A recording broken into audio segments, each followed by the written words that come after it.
Rock Stories with the Brumster podcast. Welcome here at the Rock Stories with the Brumster podcast YouTube channel. Check us out, like, subscribe, follow along. We're here to tell the story that you want to tell that's on your heart. A lot of these shows that are out there are focused on the perspective of the star themselves, and I love those shows.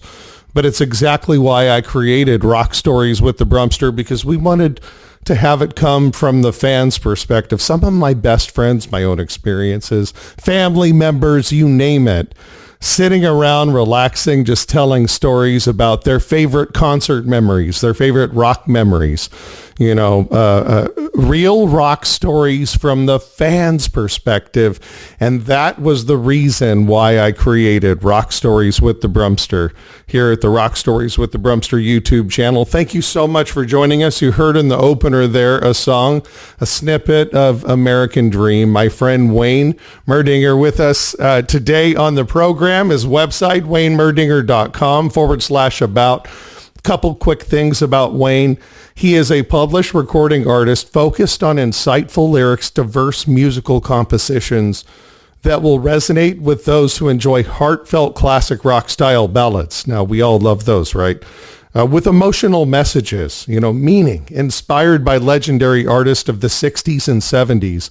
Wayne is a consummate storyteller and inspired composer with a musical sound and soothing vocal delivery that complement his repertoire. And we're going to go in to some of his amazing repertoire today, available on his music library at waynemerdinger.com. Go there today and follow along if you'd like to listen. But without further ado, my guest, you're not just a fan of music. From a listener's perspective, amazing stories there, but also as well, a recording artist yourself. Welcome to Rock Stories with the Brumster, Wayne. Hey, it's good to be with you. I really, really love what you do, Josh. It's I've had a chance to listen to a number of your podcasts. And as you said, the perspective from the fans' point of view is a unique approach. And let's face it, without the fan, there is no artist. There's got to be an audience for the music. And I really appreciate what you're doing, and I appreciate the opportunity to chat with you today. Likewise, and hopping in the time machine, because that's sometimes what I feel we're doing here when we listen and share our favorite rock stories from our unique fans' perspective here at Rock Stories with the Brumster. By the way, Wayne Merdinger again with us here, a recording artist and just a great all-around friend of the Brumster. Thanks for being on the show, Wayne. It's really all about hopping in kind of like into a time machine. These stories take us back and make us, or even the songs, right? And make us remember when. Oh, I remember when. And it really serves that function as well. We're hopping kind of in a metaphorical time machine here. At Rock Stories with the Brumster with you, Wayne, today. So thank you for taking us along with you in your proverbial time machine today by sharing your memories with us and your stories, and we really appreciate that. And your music, we're going to get into that, folks. It's available to listen to for free at waynemerdinger.com in the music and audio section. We're going to go into some of his new songs coming up. Amazing. So let's talk a little bit about that. What got you in love with music in the first place, Wayne? Well, my story is, we're talking about time machines, so let's jump back in time. And my story is no different than millions and millions of other people of my vintage. And it really goes back to February of 1964, where my family used to gather around on Sunday nights to watch the Ed Sullivan Show. And we all know what happened in February of 1964. And seeing the Beatles on the Ed Sullivan Show changed my life in so many ways, and made me a really a connoisseur of first the Beatles, then the British invasion, and I grew up in New York, and I think I was in Brooklyn at the time of the Beatles' arrival in the U.S. And The only radio station on the AM dial in New York was WABC, which soon became known as WABeatlesC, with some very prominent DJs that really brought us the Beatles, the British Invasion, Motown, soul, blues, rock, and all the rock and roll that went along with that. And heck, I used to have that station not only during my waking hours. I would have it on all night long when I slept. And I realized I was 7 years old when the Beatles were on the Ed Sullivan Show to start with. Wow. And from that point on, I had rock and roll music going into my head every single night, all night. And it clearly made an indelible mark on me. Wayne Merdinger, a rock and roll friend of the Brumster, a recording artist, and a love of rock and roll as well. Amazing stories and experiences here second to none because they're authentic, real, and personal. Thank you for sharing these with us. 7 years old, rock and roll's in your blood. It's flowing through your veins. You're literally listening to your favorite station. I love that. WA Beatles C station. I love it. I love it. At that time, it was so saturated, right? Considering you only had just a few stations anyway, right? Exactly. Now, little did I know, as I was listening to the Beatles and the British Invasion when I was 7 years old, that decades later, I would have the opportunity to record a song with Peter Noone, the lead singer of Herman's Hermits, doing the backing vocals, or a few years after that, record my own album at Abbey Road Studios in Studio 2, where the Beatles made magic. So it's been a wild ride. Wow, that is full circle. Talk about a time machine. I mean, to go back from February 1964, when your 7-year-old self first clicked on, let's say you put your proverbial nickel into the slot of the time machine, it began, and here you are, full circle. Hidden Gems was the album that you recorded there at Abbey Road Studio. A collaborative album, folks. It's available to listen at waynemerdinger.com. Go there today, right now. A collaborative album featuring 6 brand new songs partially recorded at Abbey Road Studios in London, plus 7 remastered originals. When you, and again, we'll jump all around. We can set the date on this time machine anywhere throughout the history, right? We don't have to have some sort of chronological order here. Let's go back and forth. I mean, it's cool. That's one of the great things about a time machine, right, Wayne? We can go anywhere we want. So I mean, you're here in Abbey Road Studio. Fast forward all these years, you're recording parts of Hidden Gems. I mean, I saw the video that you have from your YouTube channel posted as well at waynemerdinger.com in the video section. And you wrote Abbey Road and played it on that video. And you can tell you correlate what you wrote to really what your adventure was, on the way in, taking selfies, taking photos, everybody's trying to relive this experience, but here you are, really living it, right? Talk a little bit about that. Well, I think what really maybe puts this even into more perspective is a visit I made to Abbey Road Studios back in 2014. That's before before I had recorded a single album. Now, I've recorded, I think, 5 albums since then, starting in 2016. But before I'd even gotten into recording, I was heading over to London on a business trip with an associate of mine who happened to be friends with somebody by the name of Colette Barber. She was the studio manager at Abbey Road for 36 years. She's since retired. And we were going over to London, and I said to my friend, hey, any chance you can get us in to see? I would love to see the studio, because it is not open to the public. In fact, years ago, I think it was somewhere around 1994, I was in London on business, and I walked right into Abbey Road, and they kicked me right out.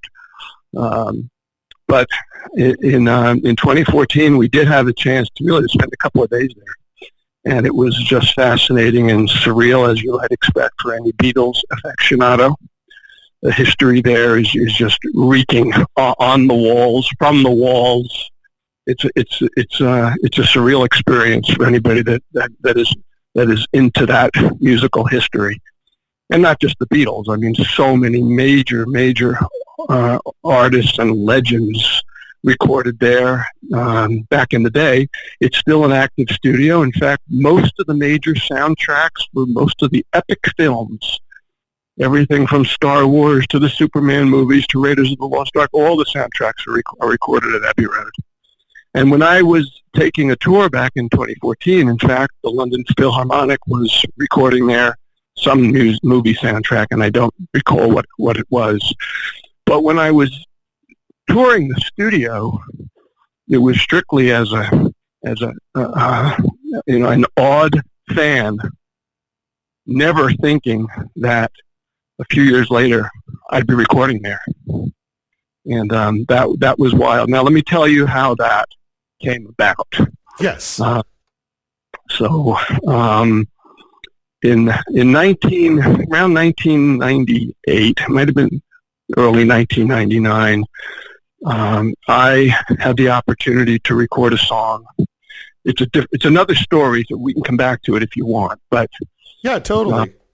But I had an opportunity to record a song, and I was working with a fairly well-known producer in Hollywood. I was living in Southern California at the time, and he had brought in a bunch of pretty renowned musicians. I mean, I had Phil Chen, who's Rod Stewart's bass player, play on this song. I had Chris Spedding, who actually played guitar for Paul McCartney, among many others, Elton John, and he brought these guys in to play on this record that we had co-written, this producer and I. Where was I going with this anyway? We were talking about Abbey Road, right? Yeah. Like it's dripping with history, and how you got into Abbey Road in the first place.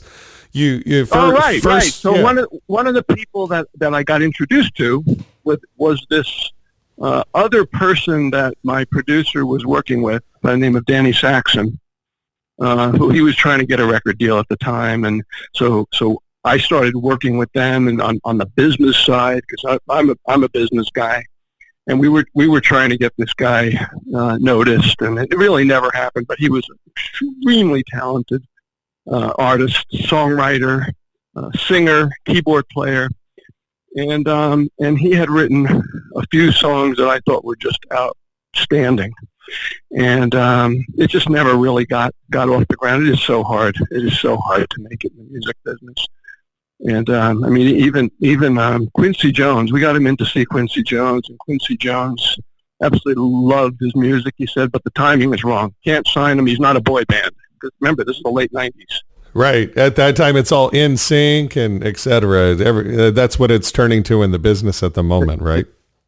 Exactly. So anyway, that was it. I lost touch with all those guys, and then I had recorded 4 albums, and I started thinking about some of the songs that Danny had done that never went anywhere, and I reached out to him.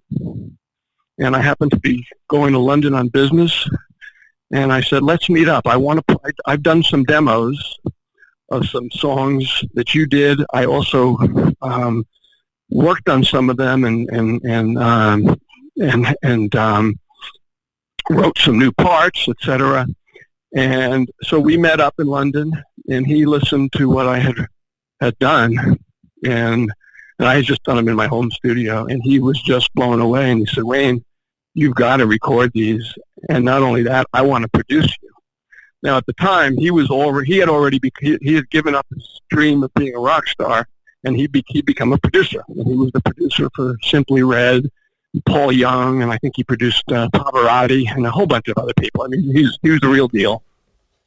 And he had a production partner by the name of Mark James, who was the lead guitarist for 20 years or so for Simply Red. and really, really talented musicians in their own right, but great producers. And I said, well, how are we going to do that? You live in London and I live in Scottsdale, Arizona. And he said, well, I'll come to Scottsdale if you got a studio that you work through there. But we're going to have to end up finishing up the album in London. I said, well, I'm only doing that if we can go to Abbey Road. And that's how it happened. And were you half jesting when you said that? Were you kind of like, yeah, right, like that would really happen kind of thing, but just threw it out there? I mean, right? 100%. 100%. I threw it out there, never in a million years thinking that was going to materialize. But it did, and it wasn't the first time either Danny or Mark had recorded there, so people knew people, and it wasn't cheap, but it happened, and it was an incredible experience.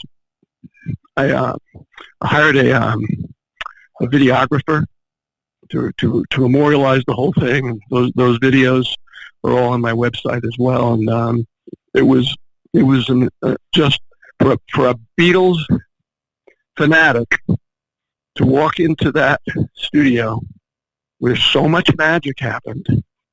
It's really indescribable. Now I'll tell you a funny story. When I was in touch with the booking manager for Abbey Road, and this was probably also tongue in cheek, I said, hey, I have one song that I'm going to play the piano on. What are the chances of me booking the Mrs. Mills piano, which was an old Steinway piano from 1905 that the Beatles used, and that's the piano you hear on Lady Madonna and a number of other songs by the Beatles. And so I just threw it out there. I want to play that piano, and they said, "Oh, we can do that." I said, "Okay, well, yeah, I'd like to have that piano in the room." Okay, so I get to the studio, and there's the Mrs. Mills piano. And I had seen it on my 2014 tour, and that's why I knew all about it. Wow. And there's the piano in there. So the engineer was setting up the room. And, I mean, the people you run into there are amazing. This engineer that worked on my album, he was Mick Jagger's engineer. And I said to him, so... Thanks for getting the piano into the room. I said, hey, and this was definitely tongue in cheek.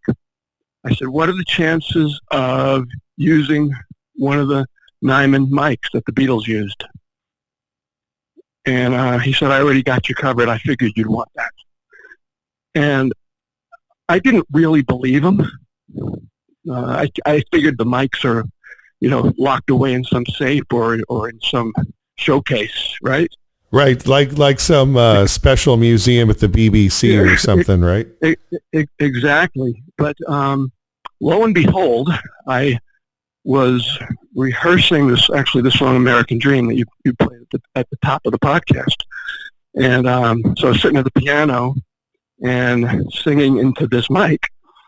And the mic is so heavy that it was weighing down the boom, and as I'm singing, the mic is going lower and lower and lower, and I had to keep raising it up, and I was getting so frustrated, so finally I just stopped, and I grab it, and I start unscrewing it, and I want to tighten it all the way up, and the engineer comes running down the steps, the famous steps in Studio 2 from the control room. He comes running down the steps and said, Wayne, don't touch the mic. You're not allowed to touch that mic. You'll get me fired. And I come to find out, there's cameras all over the place, and I really wasn't allowed to touch the mic. So I guess he was telling the truth. Yeah. That's supposed to be in the glass case with security lasers all around it, and I brought it out here. Don't touch it! Oh my gosh! Wow. And what a feeling too. You mentioned it when we had spoken before the program. It was almost a spiritual feeling, kind of, right? Like I don't know if you believe that places have memory, but you kind of can't help, even if it's in our own imagination, making it up, whatever. it's real to us. I bet you can't help but to feel some really interesting emotions while you're in there, right? Well, this will give you an idea. I essentially, when I was doing the vocals, I had to keep my eyes closed as much as I could, because keeping them open and seeing my surroundings was completely distracting me from the project at hand, and I was forgetting the words. So it really was a surreal experience, and something that I think any Beatle fan would understand, as far as, you know, the impact that had on me. I mean, other than events like the birth of my children, I can't imagine too much that tops my experience at Abbey Road. Do you love a wide variety of classic rock artists? I know in the beginning in your About section at WayneMerdinger.com, recording artist and friend of the Brumster, Wayne Merdinger here. Rock Stories with the Brumster, real rock stories from the fan's perspective. Check out of all of his music available, videos, gallery pictures of these memories at WayneMerdinger.com. Talks about, you know, 1960s, 70s classic rock and a whole lot of other inspirational figures and events and experiences in your life that lead you to love different types of music. You've loved the Beatles. That's huge. It's a foundation. It's the British invasion. It changed music forever, not just for the United States, but for the world. What other music and artist are you fond of, Wayne?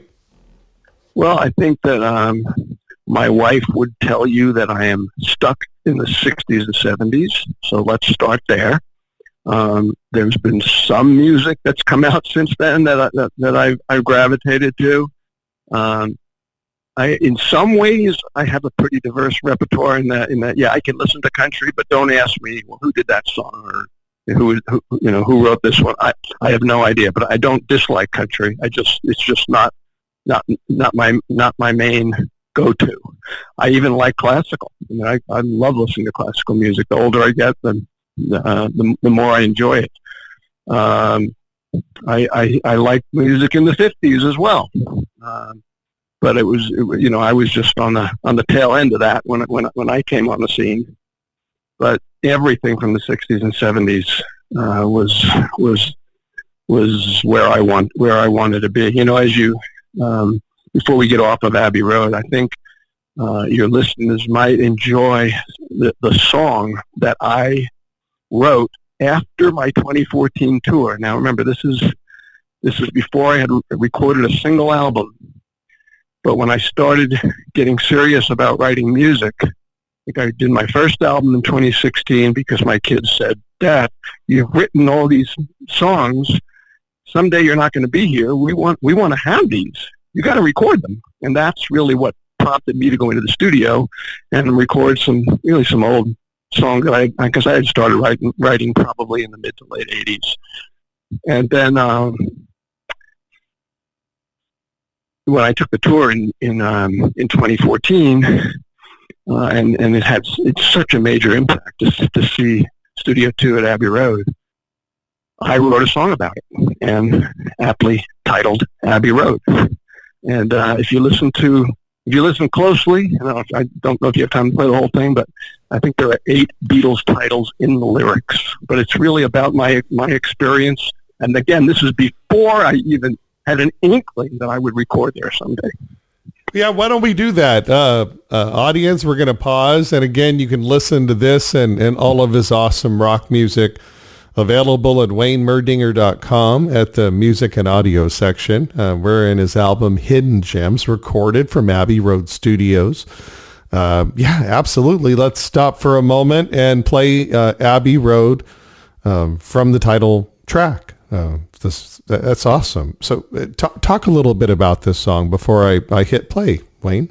Yeah, well, I originally recorded it for an album in 2017 that was called Behold the Invisible Man. and then I had it remastered in London, and it was one of the remastered songs that I put on the Hidden Gems album that I released in April of 2023. And it's just about the experience of visiting Abbey Road Studios. Awesome. Wayne, here you go. I'm going to play it. Abbey Road, Hidden Gems. Check it out, WayneMerdinger.com. I've got a ticket to ride to Marylebone Station, then I hop a cab to St. John's Wood. When I see the crosswalk, there's no mistaking. It's a celebrated neighborhood. All the people try to reenact it. That famous scene from yesterday. They cross the street and they hold up traffic and pose for pictures on the way.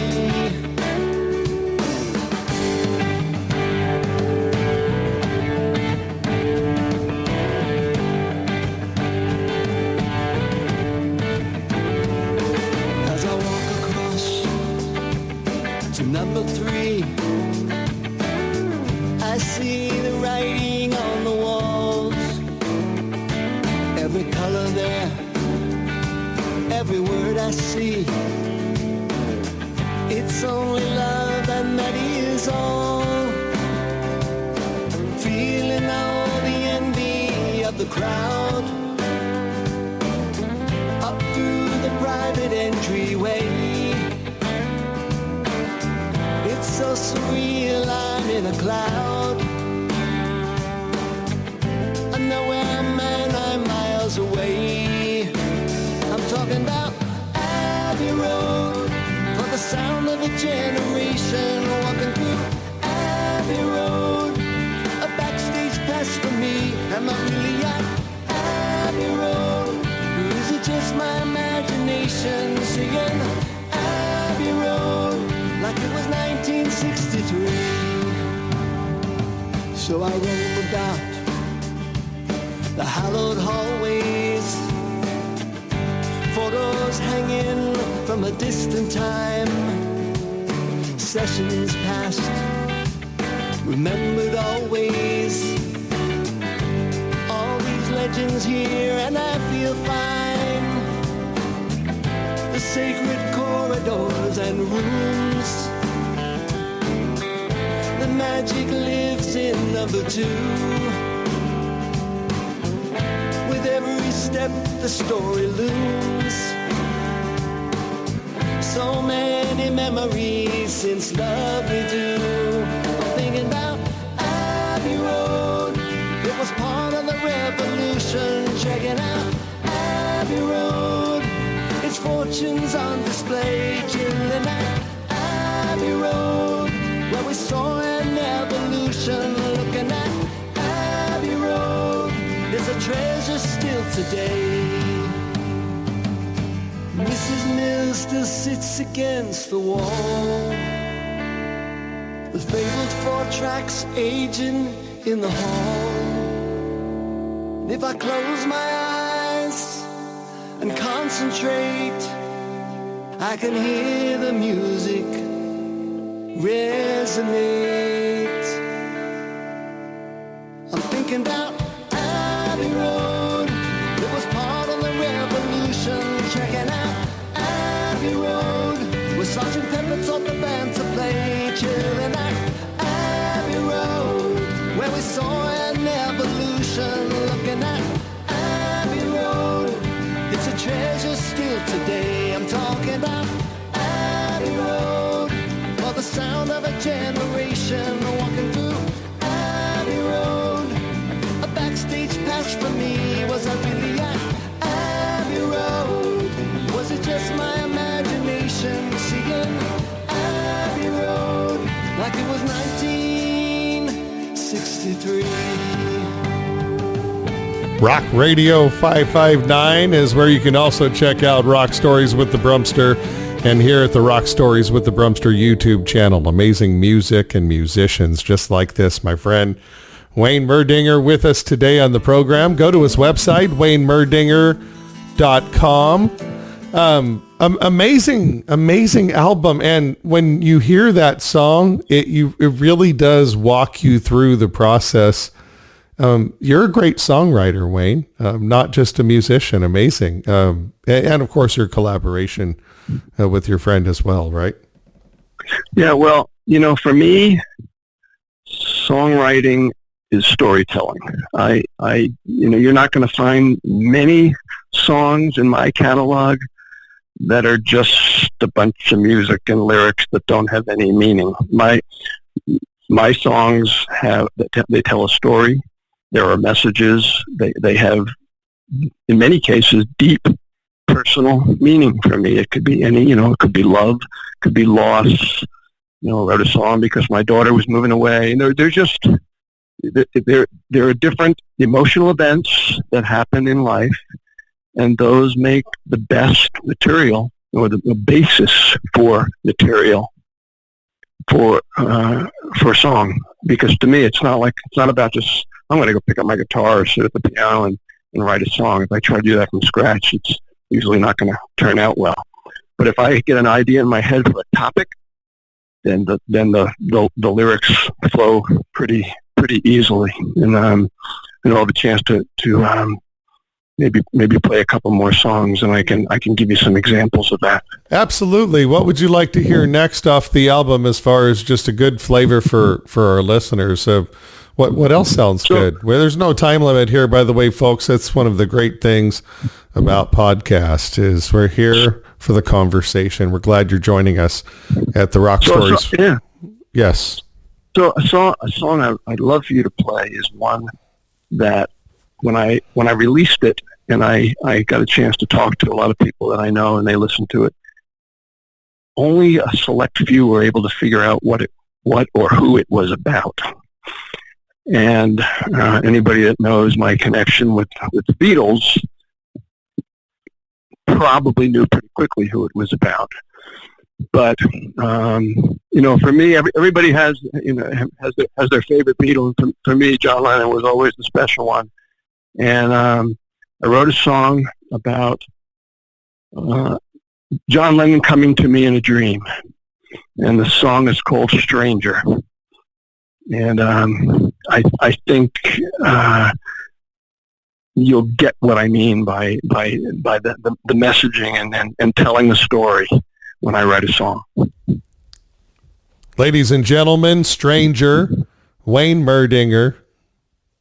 Is Stranger actually not so much a stranger, right? Because he was already in your heart. You already loved John Lennon. I mean, 7 years old, seeing them on the Ed Sullivan Show, right? How cool. And then he comes to you in a dream. WayneMerdinger.com if you'd like to check out this album, Hidden Gems. A lot of it recorded in Studio 2 in Abbey Road Studios. Here you go, Stranger from the album. Wayne Merdinger, folks, right here on Rock Stories with the Brumster.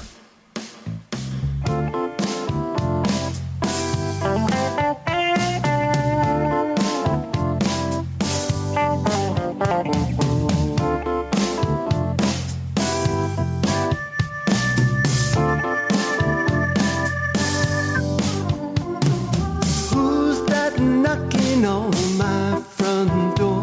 I'm bad at putting names to faces anymore. You kinda look familiar, but I can't be sure if you're really who I think you are.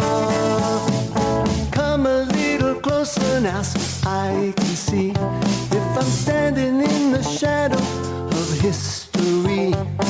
Something tells me this could be destiny, and fate doesn't ever lie.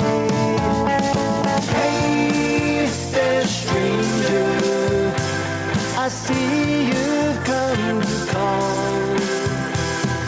Hey, there, stranger, are you really a stranger at home? time. You had it all, but you never got to take your curtain call. They said you were a dreamer, as I recall, and now you're dreaming here with me. When I think back on the sights and the sounds, I was too young then to get around, but still I can remember being lost and being found, the moment that you filled my head. Hey there, stranger, I'm glad you came to call. But hey there, stranger, are you really a stranger at all?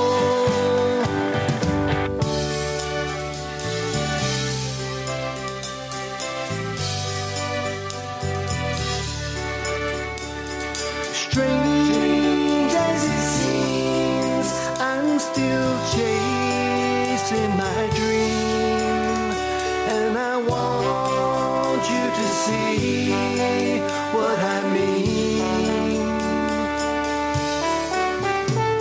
But sometimes it feels like I'm spinning my wheels, stuck in the fields where nothing is real.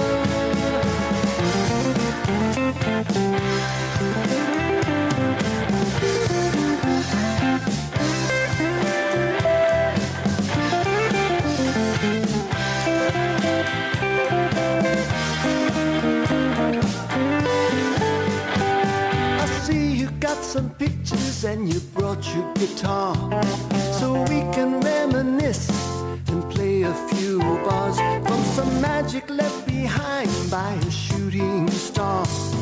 And you can make an old man cry. Thanks for stopping by to say hello and to share a little time with an average Joe. You haven't touched your wine, but I know you know it's there if you change your mind. Hey there, stranger, I'm glad you came to call. 'Cause hey there, stranger, you're not a stranger. No, you're not a stranger. You're no stranger at all. No, you're no stranger at all.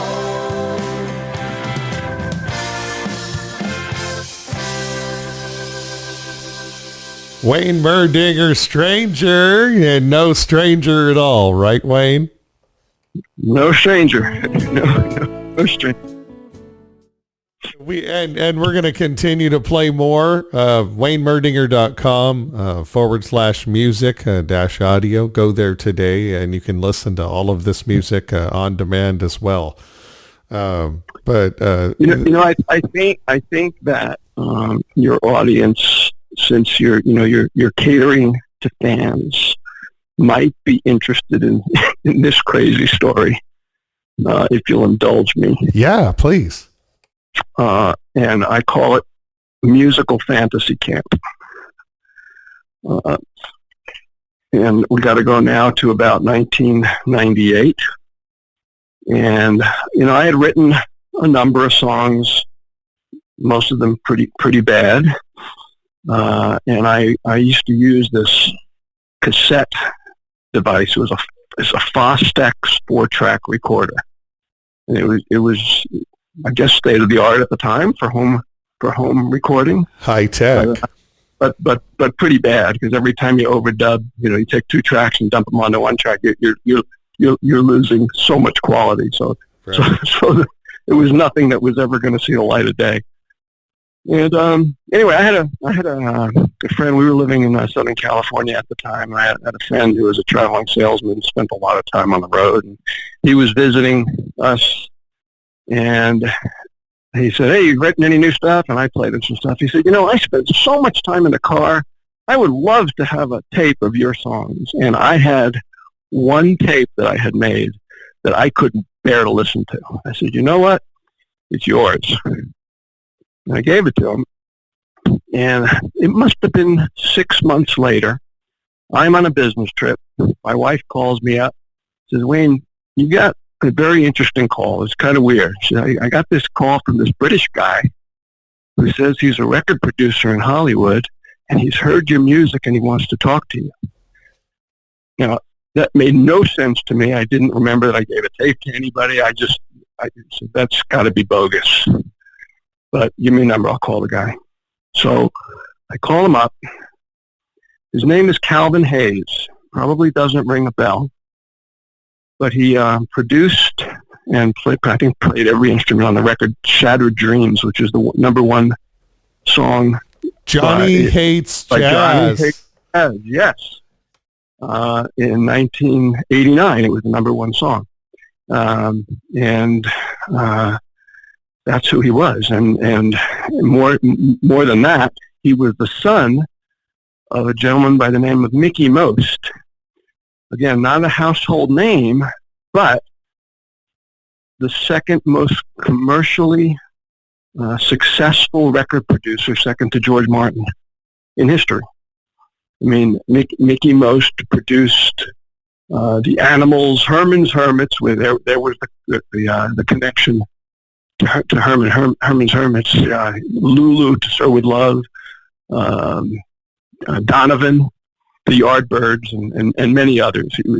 He really brought a lot of the British invasion to the U.S. In fact, Mickey Most's first hit at success was when he brought two songs over to the U.S. and got them released. One was I'm Into Something Good by Herman's Hermits, and the other one was House of the Rising Sun by the Animals. And that pretty much launched both of those bands and Mickey Most's career. Anyway, Calvin was his son.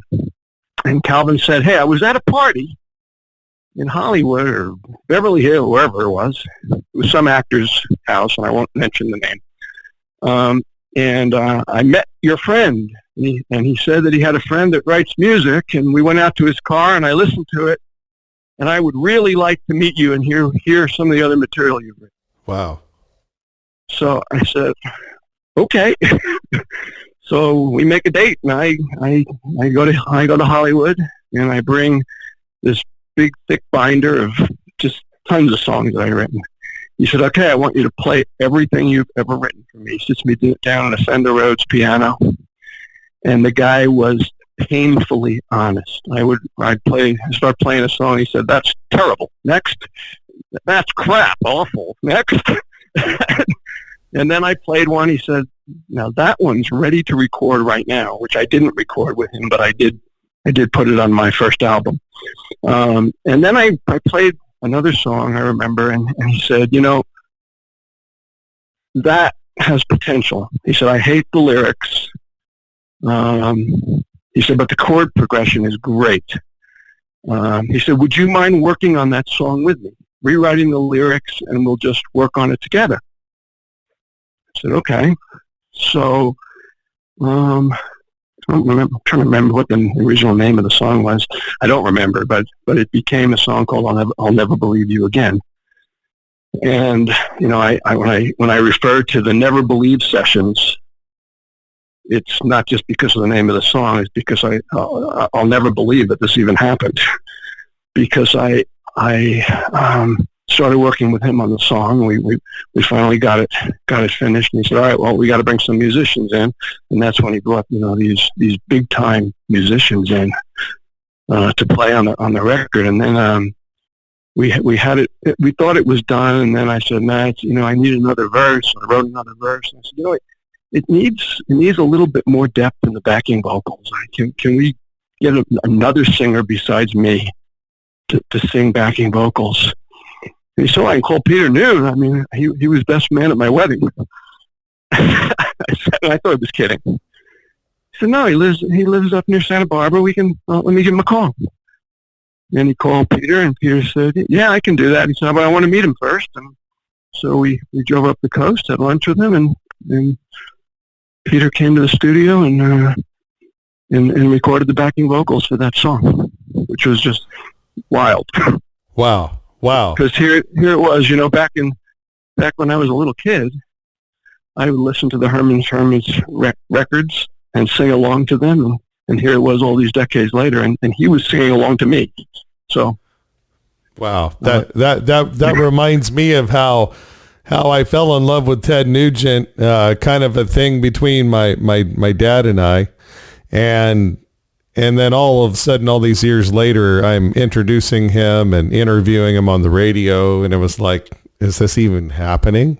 It doesn't make sense, but it really does. I mean, you have a lot of situations where you kind of throw stuff out there to the universe and not really, kind of half-hearted, not wholehearted somewhat. I mean, if it happens, great, but you really don't expect it to. And then, holy smokes, it happens, Wayne. Yeah. Yeah.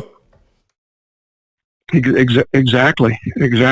So, I don't know, let's see, other stories. I was in school. I probably was about, 14 or 15 years old. I wasn't the best student. I didn't always go to class. And one day, my friends and I were skipping out, and we decided to take a shortcut through the woods to get home. And we come across this old, what we thought was deserted hotel. And this is in the lower Hudson Valley of New York. And so we're walking through there, and we see they have this great full-court basketball court there that we never knew existed. It wasn't too far from our house.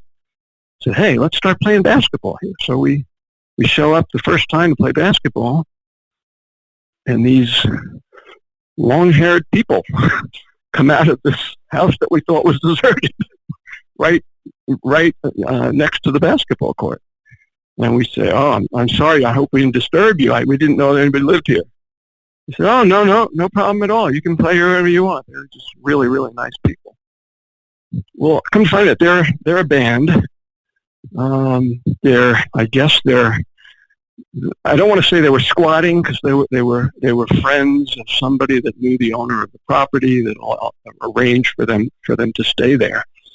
And they were an amazing band. They were being managed by, I don't remember the guy's name, but he's the manager of Grand Funk Railroad. So constantly going for auditions with record companies. And I was the only one of my friends that was really into music. And so I asked if I could sit in on a rehearsal. And I ended up, for the better part of a year, sitting in on all of their rehearsals. And they were just phenomenal. And the leader of the whole group, this gentleman by the name of Carl Wilkenfeld. And he was the songwriter, the lead vocalist, guitarist, keyboardist, really talented guy. And this went on for about a year, and then the property got sold, they got kicked off, and I completely lost touch with them. So this is 1970? And I then spent the better part of 50 years trying to find Carl. So you're like 12 or 13 roughly when this is happening? Something like that, yeah. And I can't find Carl. Well, I'm getting ready to record this EP album. I didn't really have enough songs. I was going to record a few singles actually at the time. And this is probably 2021. The album's called Troubadour. And I decided that there was one song that I remembered them do. I remember them doing two songs. I remember them doing Can't Live, which was made famous by Harry Nilsson. It was actually written by members of Badfinger, if I remember correctly. But I remember them doing that, but I knew that that wasn't an original song. But then I remember them; they did a song that they would call the train song, and I remembered the first verse and a chorus. That's all I remembered. And I said, I'm going to record that, but I've got to find Carl. I don't want to record this song and take credit for his song, and he doesn't even know about it. And I had been looking for him for years, but somehow I found his daughter, and she put me in touch with him, and we connected. And I finished the song. He didn't remember it. He had written so many songs, and I just don't remember it. So I said, well, would you mind if I wrote the rest of the verses, because it needed like 3 more verses, and I'll write a bridge. He said, go for it. And so we put it out as a co-written song, and it got on the Troubadour album. But I also, before I found him, I wrote a song called Nebraska Bay for that album. And Nebraska Bay was the name of the band. And I talked all about this band. And I told the story of finding these people in the woods. And then I found Carl, and he was just blown away by that. And then this is to bring it full circle. I said, "You've probably written lots of stuff. Can you send me any of it?" He said, "Well, I have, but it's on these old computers." He said, I have a couple of songs I could send you. And he sent me one that he had written for his wife, who had since passed away. And I said, "I think I'd like to record that song." He said, "I would love that." Well, not only did I record it, but I called him from the control room at Abbey Road and played it for him. And he was crying on the phone. I mean, he was also a huge Beatles fan. And here I was calling him from Studio 2 control room, playing him a song that I had just recorded that he had written. So what a connection. And I have queued up the Troubadour album, Nebraska Bay, and the train song. I see it here available to play, folks. You can listen to it on demand at waynemerdinger.com. But I'd like to play one of these right now. Do you have one that you'd like me to play? Yeah, go ahead. Well, now that I've told the story, you might as well play Nebraska Bay. And I should also point out that my music is also available on Spotify, YouTube, Apple, Amazon, pretty much everywhere they stream music. Wayne Merdinger here at Rock Stories with the Brumster. Real rock stories from the fans' perspective. Nebraska Bay, the band that impressed him when he was 12 or 13 and said, "Wow, that stuck with me." Wayne Merdinger now. And off the grid, another long-haired band trying to find a way to live, hidden from the lights and tucked away. But if the wind was right, you could hear them play. I fell upon them just by chance. Was it karma or happenstance? In peace and love they made their way, and this is what they had to say. We call this place Nebraska Bay. We don't belong, but we're here anyway. And if we find that we can stay, we're gonna call ourselves Nebraska Bay.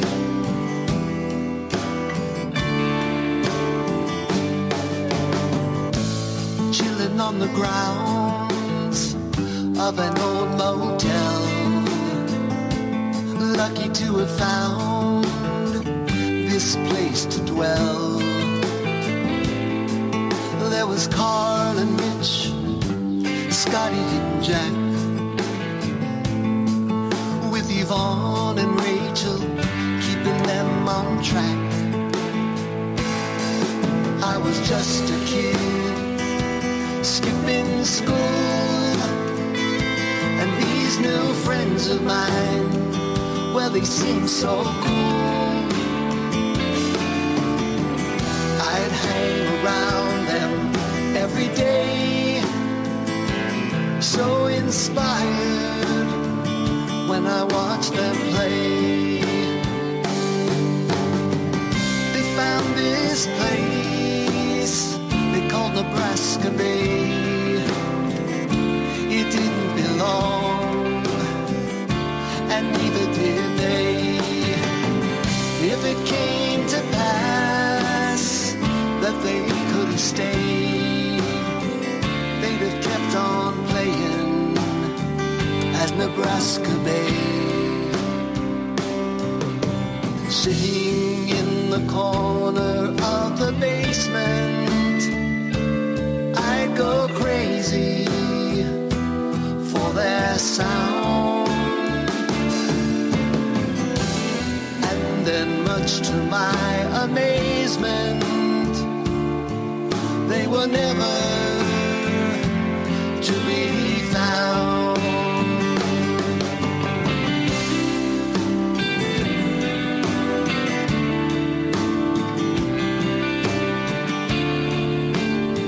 Right, Wayne? Like literally, to your amazement, like they were never found.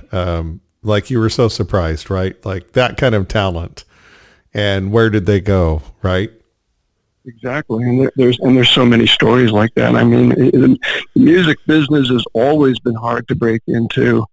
I think it's even harder now. I mean, with all the streaming services, and pretty much anybody can go into their bedroom and their basement and record a song and put it up there. I don't know, what did I see? Something like almost 100,000 songs are uploaded to Spotify. Well, speaking of songs, can I play the train song that you remember and Carl helped and allowed you to fill in the additional verses, etc.? Can I play the train song as well? Sure, by all means. Absolutely. Wayne Merdinger, Spotify. Did you say iTunes as well, Wayne? All the streaming services. Okay, yeah. Excellent. And at waynemerdinger.com, folks, the train song, the song that he heard Nebraska Bay playing. Here, hold on. Let me start it over again.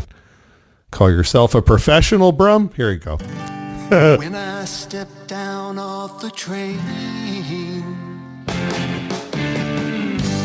did not feel any pain. I stopped to think for what I was looking for. Then I saw you across the station floor. Then my clouds began to form. Were a million, maybe more. You were waiting on the platform, and I saw you, but I wasn't who you waited for. Yes, I did. I said I saw you. I saw you. I saw you. I saw you. Did you see yourself too? There was nothing I could say as I watched you walk away. And so I had to travel onward. That's all I could do. I surely wasn't gonna stay. Yes, I did. I said I saw you. I saw you. I saw you. I saw you. I saw you. Do you even know my name? I just haven't been the same since you flashed before my eyes when I left that train.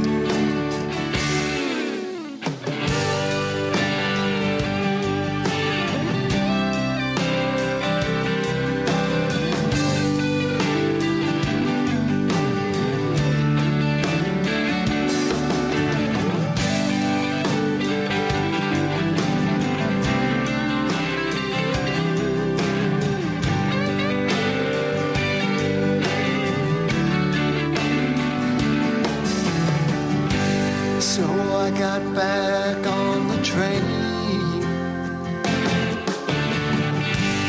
As the clouds turned into rain, had no idea where I was going to, but I knew where I'd been, and I wasn't going back again. Yes, I did. I said I saw you. I saw you. I saw you. I saw you. The real difference with greats when you look at music and art is storytelling, and we see that all the time with some of the greatest, especially like, you know, even though I'm not a giant country music fan, there's a lot of storytelling in old country as an example, but really great storytelling. Wayne Merdinger, our guest here at Rock Stories with the Brumster. We're listening to some of his music, which you can also find as well on all the streaming services and at waynemerdinger.com. Thanks for being on the program, Wayne. This is awesome. Taking us in your time machine. I love it. I love it. It's my pleasure. My pleasure. So, you know, continuing on, that's quite a story, sticking with you, and then full circle, touching base again, knowing that this band Nebraska Bay never went anywhere, but just wow, that the universe found a way for you to reconnect like that, full circle. Well, you know, it's all about it's not a lot different than the story I told about the British producers, that this guy Danny Saxon had all this amazing talent and great material he had written, and it just never saw the light of day. So, you know, I brought some of this to life. It still won't see the light of day because I'm a pretty obscure artist, but at least I know I gave it a good college try. You know, so and if you look, the title track of Hidden Gems is really about that, and it's really about all the work that we did on a bunch of Danny's songs, stuff that he'd written, stuff that he and I wrote together. And it's about having another chance to try to get those into the mainstream, and that's the title track of the album. Did you write Hidden Gems or record it there at Abbey Road Studios as well? I did. I wrote the song here in Arizona, and then when Danny came here to start the pre-production work on the album, and I played it for him, he pretty much, I mean, he's an amazing keyboard player, and he was a keyboard player for Simply Red for years, and he's now the touring keyboard player for UB40, by the way, in Europe. So when they play in Europe, he plays keyboards for them. But he sat down at my Yamaha grand piano and said, "Okay, let me put some piano to this." And it just made the song. I mean, I written it on the guitar and I played it for him, and it was pretty raw. And then he did this thing on the piano. It was like, just blew me away. And I said, "Danny, we got to record that. This thing's got to go on this album." He agreed. It just really told a good story about how these songs were obscure. They never had a chance. They died a slow death or a fast death, and then we resurrected them. Hidden Gems off of the album, recorded at Abbey Road Studio. I'll play it right now. Wayne Merdinger, our guest today, Rock Stories with the Brumster podcast. Here's Hidden Gems.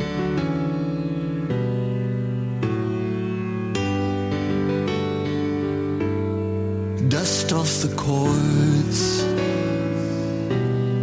break out the lines.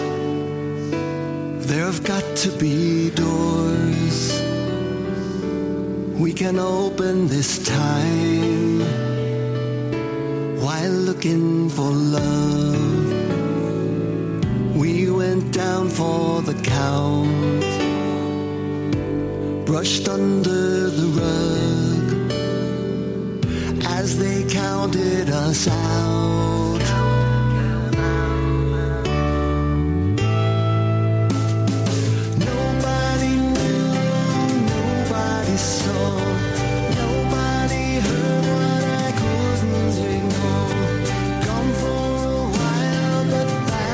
Again.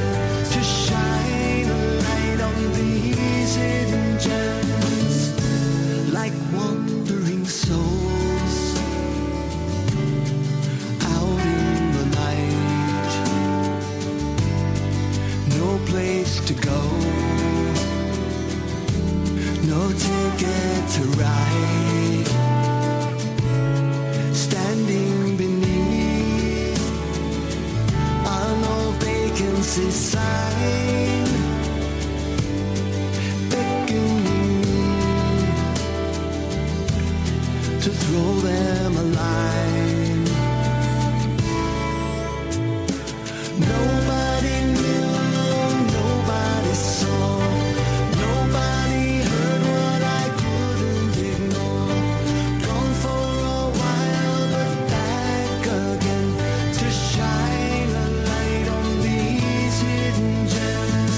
Nobody gave us a break back then. It wasn't to be, and it seemed like the end. Now we're back in the saddle again to bring the world these hidden gems. One more chance to see the light. One more shot to get it right. Now's our time, and in the end, we'll breathe new life into these hidden gems.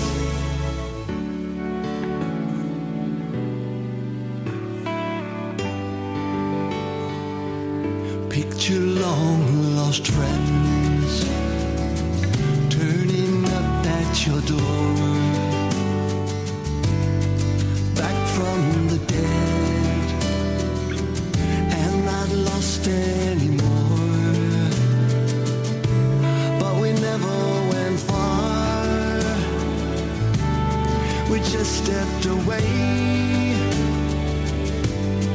and now here we are, and we've got something to say. Nobody knew, nobody saw, nobody heard what I couldn't ignore.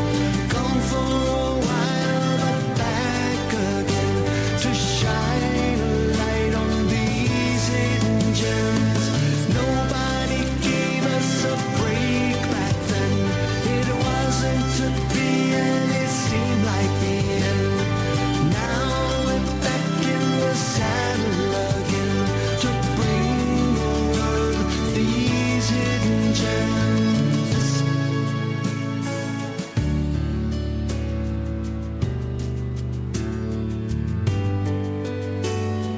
These songs are not dead, not lost anymore, right, Wayne? That's it. Did you hear Ticket to Ride? I got that in there too. I did not. Talk about No, talk about hidden gems, Wayne. Right? yeah. You really do hide Easter eggs all up in your music, huh? When I can, I do. Sometimes they're subtle, sometimes not so subtle. But yeah, so that was pretty cool. And you know, he Danny's a special guy. He's still a very dear friend. And the one last story I will tell you about back in the day when we were trying to get Danny a record deal is I didn't feel like we had enough material. We were going to meet another record company. I said, boy, it would be nice to have one more song. I said, Danny, can you do something over the weekend and just get us something? I put a lot of pressure on him. And he got with some friends of his back in London, and he got to me Monday morning. He said, here you go. And it's the song "Missing You," and you need to play it because it was just amazing. Not only just the quality of the song, but how fast he put this together and under pressure. It's off the Hidden Gems album called "Missing You." Let's play it. "Missing You," off the Hidden Gems album. Wayne Merdinger and Danny in a crunch. Can you do this on the weekend? "Missing You" now. Rock Stories with the Brumpster.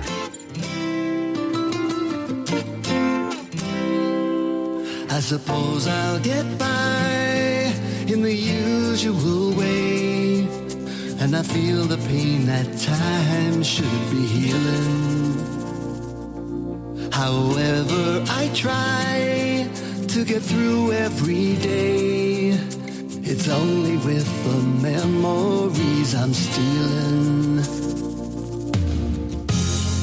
I can see you in my dreams again, but it's good to see you now and then. Then I wake to find that you're not there. Through my sad eyes, I realize if I ever will get over missing you, it's gonna take a long, long time. If I ever know you're gone forever, will the pain stop going too? Or do I really need the thought of missing you?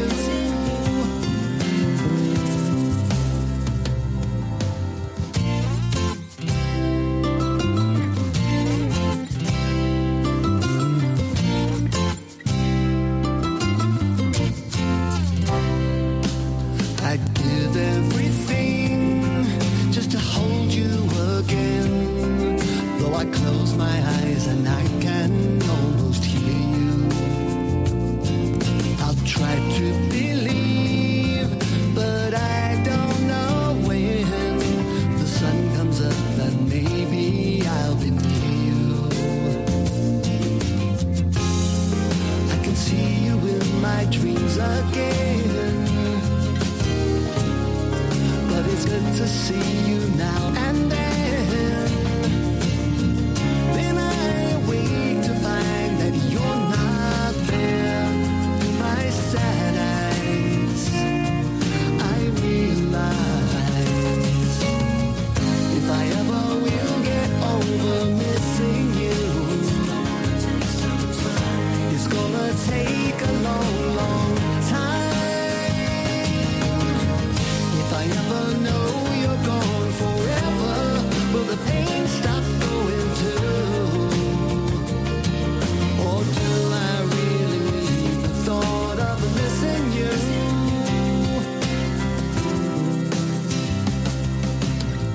Some people love to look at their lives and the times they should have had, and live every moment like it's the last. So when I think of you, I have no regrets about the past.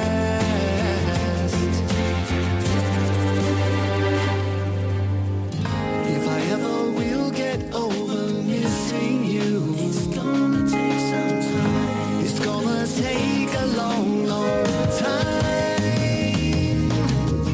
If I ever know you're gone forever, will the pain stop going too?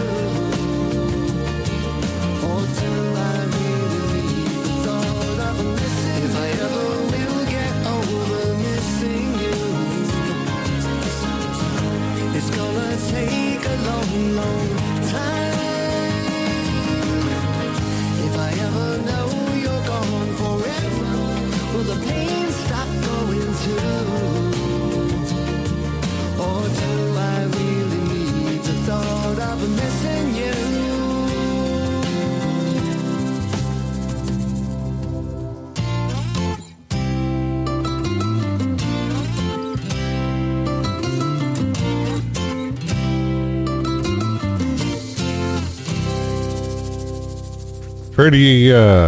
Pretty much done in a jiffy over a weekend, right, Wayne? That's amazing. That is amazing. It was pretty amazing. Great, just a great song about loss. He had lost his dad around the same time I did. Was just a few years before that song. He wrote that song, and that was the topic there. That's why it was able to happen so quickly, because it was already kind of in him. Exactly. Mm-hmm. Exactly. So songwriting is it's an interesting thing to do. I like to write, whether it's composing a a business letter, a personal letter, an email, a text. People always give me a hard time. My kids give me a hard time because there's always perfect grammar and punctuation in my text, and it's like that. And I write a letter, a business letter, like I write a song. I mean, it's like poetry. It's got to flow. It's got to like when we write a song, we talk. Well, it's got to sing well. Well, whatever I write has got to flow. And like I said, the hardest part about it is coming up with the subject matter. And sometimes the subject matter just hits you right between the eyes. Like the song I released, it was probably April of 2020, and we know what was going on then. And it's also remastered on the Hidden Gems album. It's called One Day at a Time, and it was my take on the pandemic. And the interesting thing was that we went to the studio, and it's one of the few times I went to the studio to record one song. And I wanted to have something with really a lot more feeling than I could do with my vocals, with my untrained vocals. And so my producer at the time, Mark DiCosio, brought in this young lady by the name of Charity Lockhart, who was just an amazing, amazing soul singer. And she said, "How much soul do you want in this?" I said, "As much as you." I said, "Give me your best, Aretha." And she did. And most of it is at the end of the song, but she gave it the feeling that I wanted the song to have. Let's play it. One Day at a Time, remastered off of the Hidden Gems album, all your streaming platforms, and also as well at WayneMerdinger.com. Our guest today, One Day at a Time, Rock Stories with the Brumster.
To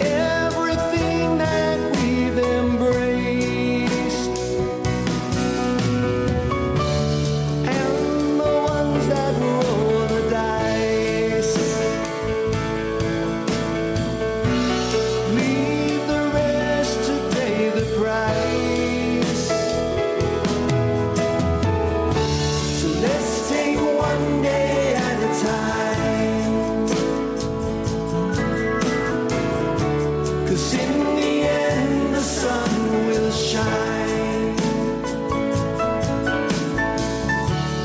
Let's take one day at a time,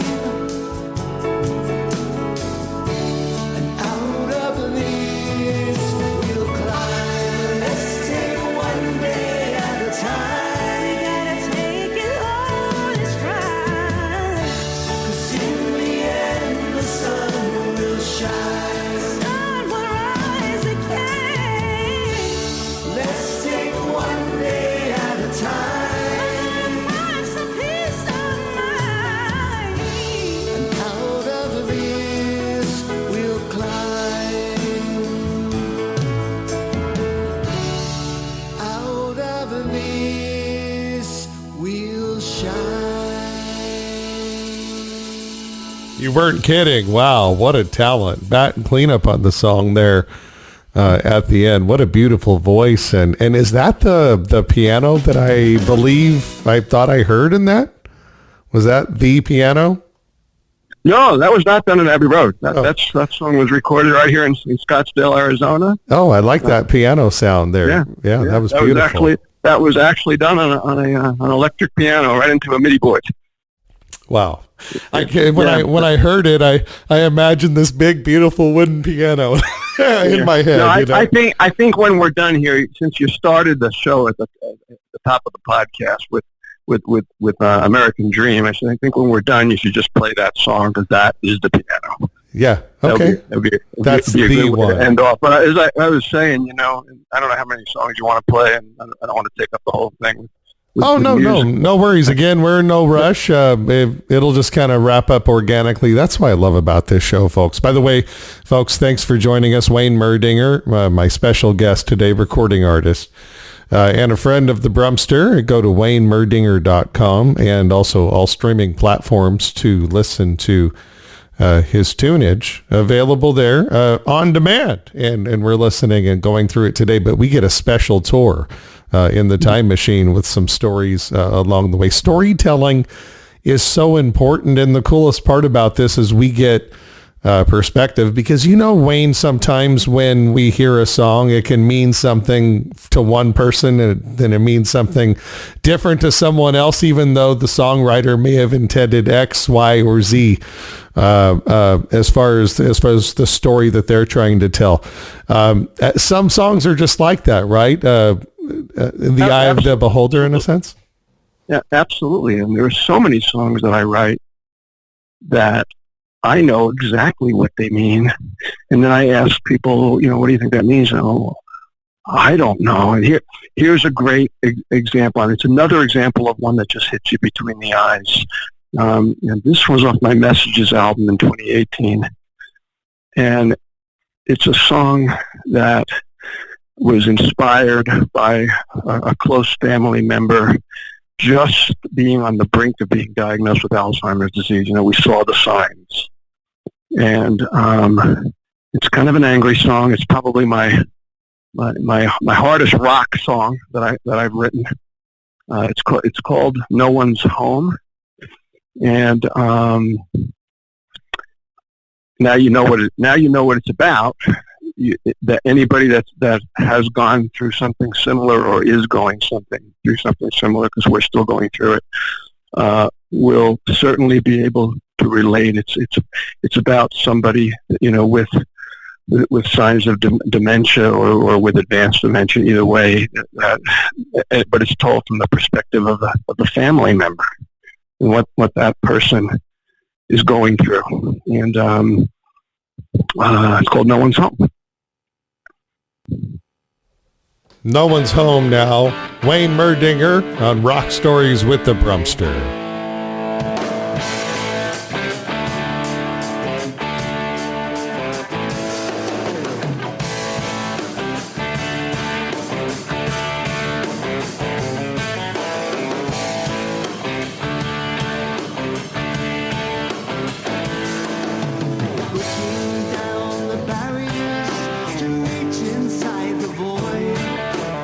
Using every trick I have, the patience to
It's an unfamiliar song.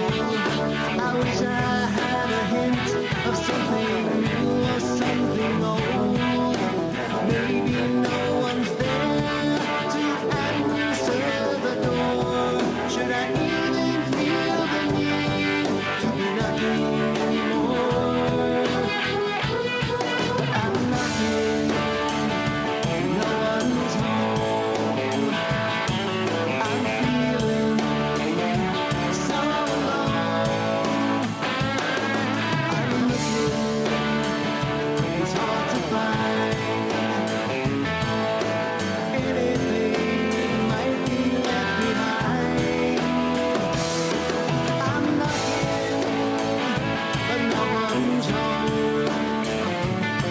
I'm missing the world I've known. I'm wishing, but I'm resigned to never turning back the hands of time.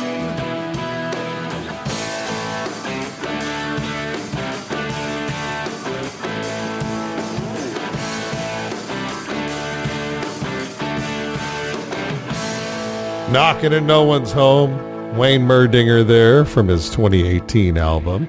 Go to waynemerdinger.com today and you can listen on demand. Also streaming platforms, Spotify, iTunes, etc.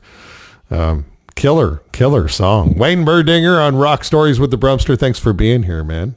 Continue. Yeah, my pleasure. Yeah, we resigned to never turning back the hands of time. That kind of tells it all about people that are going through that. Right. They're physically there, but no one's home. Yeah, exactly. So that's really what it is about songwriting for me.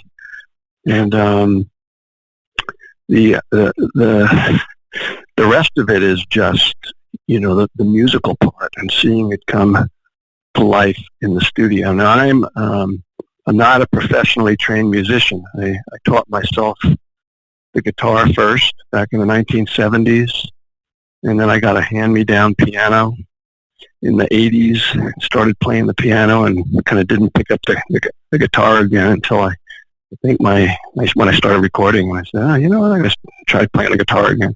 And now it's almost all I play. I still play some piano, but I write on both instruments.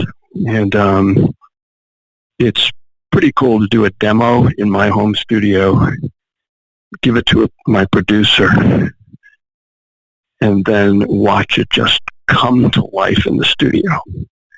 And a lot of people don't realize that. Most music fans, just like me, before I got into doing it myself, you hear a song on the radio. It used to be on the radio. Now it's on some streaming service or wherever, and you hear the song, and you don't think about everything necessarily that went into it. But it starts as the germ of an idea, it becomes a demo eventually, and then the magic happens. And you get, in my case, some just amazing musicians that come in and bring it to life, truly bring it to life. And probably one of the most thrilling parts of the whole process is, after all the recording sessions are done, and now the producer is mixing the record. And by the way, I still call it a record, even though while vinyl is, I guess, making somewhat of a comeback, young people, they probably don't know what records are, but to me, it's a record of the best performance of the song. So it's still a record. And where was I going with this one, Josh? Well, you were talking. Yeah. Yes. I got it. So the most amazing part of the whole experience is when you start to get the mixes. So I'll get an email and say, it'll say the name of the song and mix 1, and it's the first time I'm hearing everything that we've done together mixed into what It's probably not going to be the final version because it's mix 1. It might be mix 8 by the time it's the final version. But that was the most thrilling part of the whole process for every single song that I've recorded. Is hearing those mixes come through, and then you're tweaking them, and I'm going back with, well, can you do this in here? Can you raise this up or lower this down? Hey, how about adding in a bell over here, or whatever it is? And it's a thrilling process, because for me it was just starting out with just a raw song, just me playing the piano and singing, or me playing the guitar and singing, and now I'm hearing this almost finished product. Yeah, from this little spark. I created from the start. Like an ember, like a little spark or an ember, and that's how it started. And then here you get the email and you see mix 1, and like you said, it could be mix 7, mix 8. But it's that first time that you go, wow, that's the ember, that's the spark that started it. And here it is. It's becoming a nice warm fire in a sense. Yeah, and it takes a whole team. I mean, it takes you got to start out with a song. So someone's got to write the song, and then you've got to have a producer that knows what to do with that. Knows what to do with the orchestration, what musicians to bring in, what parts everybody needs to play. It's a big deal. I talk on my website. There's a whole story, and a lot of the stories I've told here are on the homepage of my website. But there's a part where I talk about production, and I really sing the praises of some of the producers, really all the producers that I've worked with. But I started off saying that nothing illustrates the role of a record producer better than a particular scene from a movie called Begin Again. I don't know if you've ever seen it. No. It's with Keira Knightley and Mark Ruffalo, and right on my website you can click on Begin Again right on the homepage there, and you can see, and you'll see a very rough version of the song that Keira Knightley is singing in this club, and then you'll see Mark Ruffalo, who's this kind of has-been producer who's sitting in the club, and he's sitting at the bar, and you see in his head the song come to life with all these different instruments joining in, and it's that right there is the essence of what record producing is. I got to live it. It's a collaborative event. And that's probably so cool too. I was going to ask that. You collaborate sometimes. Wayne Merdinger with us, Rock Stories with the Brumpster. Real rock stories from the fans' perspective. Thanks again for being here. You collaborate sometimes, Wayne, with folks that you know and have known for a while, already a connection, a relationship, if you will. If not musically, at least you already know them. There's a familiarity there. But then you also have fun situations that are exciting, and you play with people who are pros, etc., that you don't know. So do you find that there's a different outcome when you play with one or the other, familiar or a newbie? I think the key word that you mentioned was pros. These are professionals. It doesn't matter. This is what they do. It's not what I do. I mean, my first album, I couldn't have been more intimidated. The first song I did back in 98 or 99 with Peter Noon and all these other accomplished musicians, I couldn't have been more intimidated. I didn't belong in the same room with any of them. But I've come to realize that is part of the process. You've got the creative artist, and it's the same with most creative artists. Although some are extremely talented and can play every instrument. I'm not one of them. But it is a collaboration. And a professional musician, especially a professional session musician, they're going to go into the studio. They're not going to judge. They're just going to play what the producer tells them to play and get their money and be done. Got to give it up for the pros, especially the opportunity to work with some of the pros there. Full circle. Our awesome guest today, Wayne Merdinger, had a chance to record his album. By the way, check it out on demand at waynemerdinger.com, Abbey Road Studios. the professionals. Speaking of professionals, taking it again full circle here, amazing. If you want to learn more about Wayne and his stories, again, folks, go to WayneMerdinger.com today.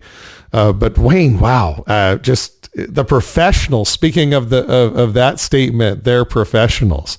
These folks, real professionals. Like, wow, you had to feel in safe hands with them, right? Like Allstate, you're in safe hands.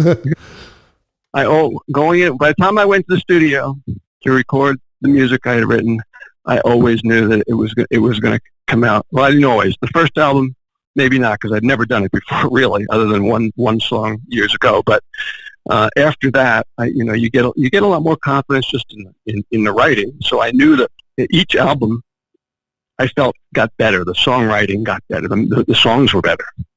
And if you listen to my whole catalog in order, which I hope you don't, because I hope you start with the really good stuff at the end. It did get better through the years. As you know, I think you can look at a lot of legendary artists through the years and see, listen to their first album and then listen to the material they did later on, and there is definitely an evolution. It is a process, and you do get better. But when you first walk into the studio for the first time, especially with professional musicians, it's intimidating, and I'm thinking, what do these guys want to record this for? But they didn't judge, they didn't question it. They just played it. They played it really well. They made my songs sound better than they ever would have sounded without them. And the rest is history, as they say. That's awesome. And rock history, we've been able to travel and traverse all of the quantum spaces throughout our universe in the rock and roll realm today inside of our time machine at Rock Stories with the Brumster. A friend of the Brumster, an FOB, Wayne Merdinger here, WayneMerdinger.com, a musician, and again, a dear friend. Wayne, thank you so much for being our guide in these adventures of rock and roll.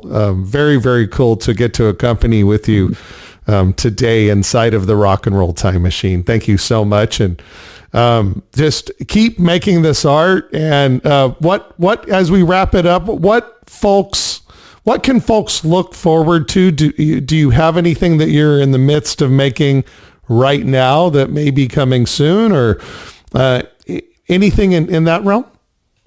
Well, I mean, I've always got music that I've written or I'm writing. The only music that will ever see the light of day are tracks that I feel, hey, I've got to record this. If it doesn't rise to that level, then I probably won't. There's also an element of, I've recorded at Abbey Road Studios. Can I ever top that? What is it going to be like the next time I walk into a studio other than Abbey Road? So I don't know. I really can't answer your question right now. Am I done? I don't think so. But is there anything imminent? No. That's an excellent answer. You're an artist. Exactly. You're not making stuff on demand to go sell at Walmart. This is art, and there's a reason and a story to be told, and that's what guides you. That's what makes it great art as well, Wayne. Really great having you on the show today. Thank you very much. I'd like to close out, if it's all right with you, Wayne, with our song that we opened up the show with today here at Rock Stories with the Brumster from your Hidden Gems album. It is American Dream. And as we close out, let our listeners know how they can stay in touch with you. And then just some parting words, if you don't mind. Thank you so much, Sure. Wayne. Well, right through my website, WayneMerdinger.com. It's Wayne Merdinger, MERDINGER.com. And there's a contact page on there where you can email me directly. And, I always answer my emails. I appreciate everybody tuning in, and keep doing what you're doing, because I think, like I said, the perspective, the fans' perspective is unique. And I come on your show really not, even though we talked a lot about my music and my experience, I'm a fan first. And if I weren't a fan, I would never have become an artist. So I appreciate that perspective, and I appreciate you having me on the show. And This is American Dream, and the piano you hear me playing is the Mrs. Mills piano, the exact piano. Which, by the way, I'll tell you a little bit about that before I sign off. When I told my producer that I was going to play the Mrs. Mills piano, his exact words was, "Well, what a piece of crap that is." And I said, "Yeah, but look at the history. I mean, Lady Madonna, Penny Lane was played on that piano." And there's actually pictures of on my website of John Lennon and Paul McCartney sitting at the Mrs. Mills piano. And sure enough, the piano it's an upright Steinway from 1905. There's no ivory on the keys. They're basically wood. And if you look in the photo gallery on my website, you can zoom in some of the pictures. You'll see that it's just beat up, but it works. And it was just something special for me to play that piano, and this is a pretty special song. This is a song that easily could have been a theme for either one of the political campaigns in the recent election. It's called American Dream. Hope you like it. Thanks again for having me on your show, Wayne. As we rock out to American Dream. Thank you again. Off of the Hidden Gems album, Wayne Merdinger. Hang on for our engineers, Wayne, and I'll be right with you at the end of the song. Folks, enjoy it. Again, go to waynemerdinger.com today. American Dream started out about 7 years old, 1964, watching the Beatles on Ed Sullivan as he lived in New York as a kid. Started out as a fan. And that's what we all are. From the fans' perspective, Rock Stories with the Brumsters signing out with American Dream off of the Hidden Gems album. It's Wayne Merdinger, folks. Real rock stories from the fans' perspective. Rock Stories with the Brumsters. Living upstairs, there's children on the streets. Nobody cares. People giving up, selling out, messing up, slacking off, cracking up daily. Another tragedy on my TV, it's crazy. We've traded our dreams for the day of the gun. Nobody shows remorse for some other son. People getting robbed, begging meals, dirty deals. No one feels no more. Don't need a riot for a reason to fight a street war.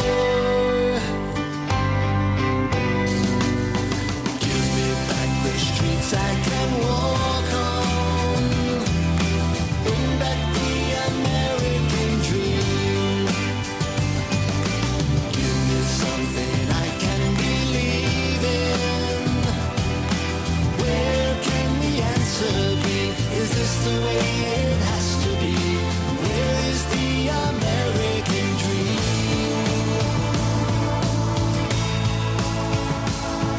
There's too many players that run in the game. They wanna share the fame, but they won't share the blame.